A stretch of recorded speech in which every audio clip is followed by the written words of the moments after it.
2023년 한국의 슈퍼마켓 진열대는 급격한 물가 상승을 직면합니다. 계란 한 판 가격은 1년 새 40% 이상 뛰었고 김치값은 역사적 최고치를 기록 중입니다. 주유소 휘발유 가격 디스플레이는 리터당 2,000원을 넘어섰으며 이는 서민 가계의 에너지 빈곤율을 12.7%까지 끌어올렸습니다. 지갑을 꽉 쥔 손에서 느껴지는 경제적 불안은 이제 일상이 되었습니다. 정부 발표 2023년 2분기 GDP 성장률은 0.6%로 집계되었습니다. 그러나 서울시 조사에 따르면 시민 10명 중 7명이 경제위기를 체감하고 있습니다. 이는 실질임금이 4분기 연속 마이너스 1.3%를 기록하면서 발생한 현상입니다. 고용지표 역시 15에서 29세 청년 실업률이 8.2%로 공식 실업률 2.9%과 큰 차이를 보입니다. 한국은행의 7월 소비 자동향 조사에 따르면 경제심리지수 ESI는 96.2로 10개월 연속 악화되었습니다. 이 지수는 소비, 투자, 고용 의사 등 6개 항목을 종합해 산출되며 미만은 비관론이 우세함을 의미합니다. 특히 미래 생활 형편 전망 지수는 87로 2008년 금융위기 수준입니다. 경제심리는 실제 경제활동을 선행하는 핵심 지표로 평가받습니다. 2023년 경제심리 지수 하락의 근본 원인은 삼중고 구조에 있습니다. 소비자 물가 상승률은 3.7% 7월 기준으로 신용카드 사용 금액은 전년 대비 12% 감소했습니다. 주담대 금리는 7%대까지 치솟았으며 전세 사기 피해자는 작년보다 34% 증가했습니다.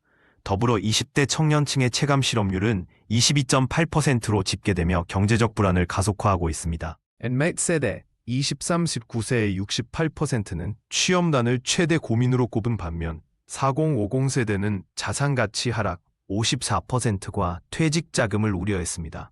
통계청 자료에 따르면 30대 자영업 폐업률은 전년 대비 23% 증가했고 50대 이상의 주식계좌 잔고는 평균 27% 감소했습니다. 세대 간 경제적 불안은 다른 형태로 나타나며 이는 소비 투자 행태에 직접적 영향을 미칩니다.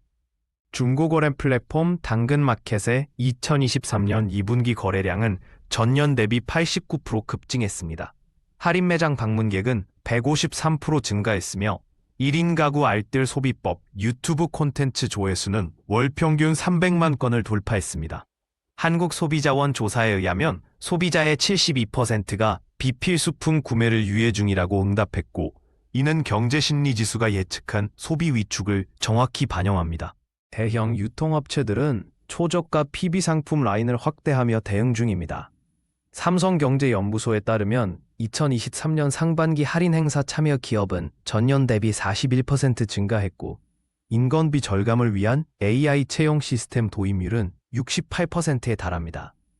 그러나 이러한 전략은 단기적 매출 회복에 그치며 고용동결 소비 위축, 매출 감소의 악순환을 야기할 위험이 있습니다. 정부는 7월 서민경제 안정 패키지를 발표하며 15조 원 규모의 지원을 약속했습니다. 하지만 한국경제연구원 분석에 의하면 정책 효과는 평균 3개월로 단기적이며 가계부채 1,870조 원이 아는 근본 문제를 해결하지 못합니다. 전문가들은 맞춤형 금융구제와 청년 일자리 질 개선을 강조하지만 정치권의 갈등으로 입법 지연이 빈번히 발생하는 실정입니다. 경제 위기를 극복한 사례에서는 체계적 재무관리가 공통점입니다.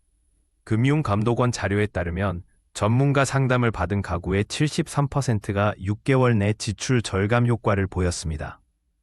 주목할 만한 트렌드는 1인 크리에이터 경제로 부업 수입이 본업의 25%를 차지하는 사례가 2023년 34% 증가했습니다. 디지털 노마드, 공동구매 커뮤니티 등 새로운 소득원 창출이 경제심리 회복에 기여합니다. 서울대 경제학부 연구에 의하면 경제심리지수는 6달 8개월 선행적으로 실제 경제에 영향을 미칩니다.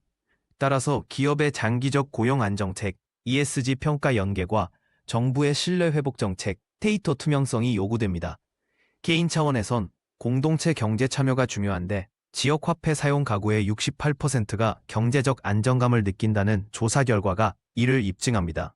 경제 회복의 첫걸음은 심리적 벽을 넘는 데 있습니다.